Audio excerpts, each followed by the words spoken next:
Okay, so we're continuing our series of obscure characters from Tanakh, or somewhat less well-known characters from Tanakh, and we're up to the to the letter Zion in the alphabet. Today we're going to talk about Zattu. Everybody knows Zattu? Zion, Tuf, Vav, Aleph. Anybody? Zattu? I would have been really impressed if anybody knew Zattu. It's relatively so Zattu in Hebrew meaning nothing. In fact, you won't even find Zion Tuf in the dictionary in Hebrew as a connection. So the assumption is that this was actually it's a Persian name, and in fact it makes sense because the context of Zattu is found in the books of Ezra and Nehemiah. And we don't even really know anything about Zattu, the character, except that he was a head of a family. Because it's talking there in the book of Ezra, we're talking about after the return of the Jews to Israel, after the whole Purim story, and comes time to rebuild the Beis HaMikdash with Ezra, and how they returned to the land. And there's a listing in Perek Beis. It says, "Ve'elu b'nei ha-medina ha'olim mishvi hagola asher hagla Nebuchadnezzar melech Bavel Bavel." This is the return of the people from captivity, who were exiled by Nebuchadnezzar, the king of Bavel, to Babylonia. Ve'yashuvu Yerushalayim v'Yehuda ish li'iro. They returned to Jerusalem and to the areas of Yehuda, each man to his city. It basically goes through and lists all these different families, who they are. So it says here, B'nei Zattu, right, the sons of Zattu, Shah Meos V'Arbayim V'Chamisha. There were 945 of them. So 945 descendants of Zattu. It's unclear, Zattu, really, is he returning or not? Possibly not, right? It could just be his descendants who are returning. But at any rate, there are 945 of them. The next time we see Zattu is a little bit later in Sefer Ezra, when we're taking a look at the very end of Sefer Ezra in Perek Yud.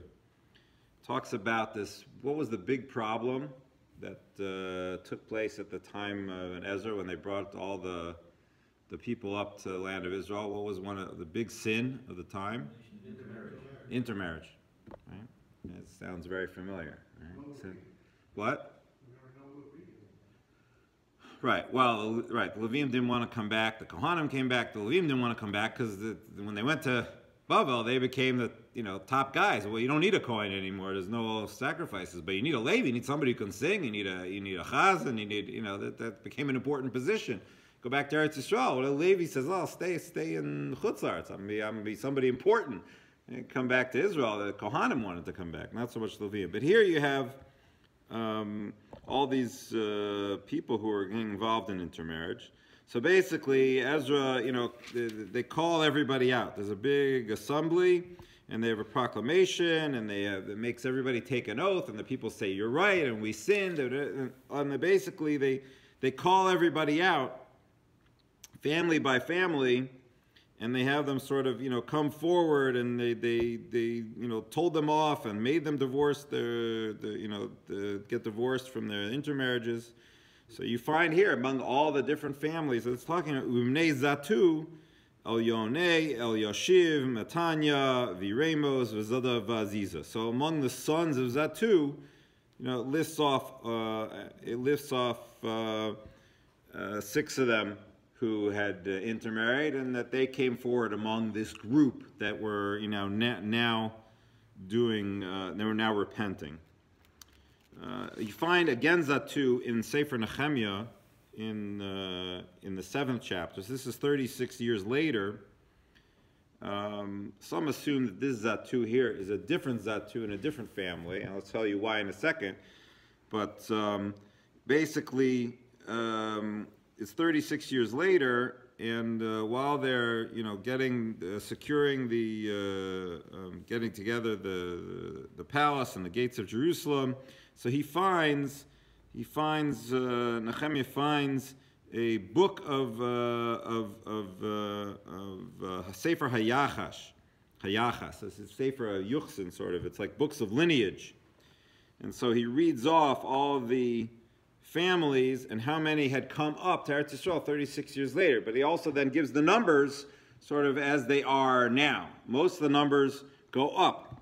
Bnei Zattu, okay, so we find them in the 13th pasuk in Perek Zayin.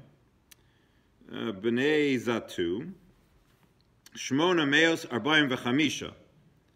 It's 845.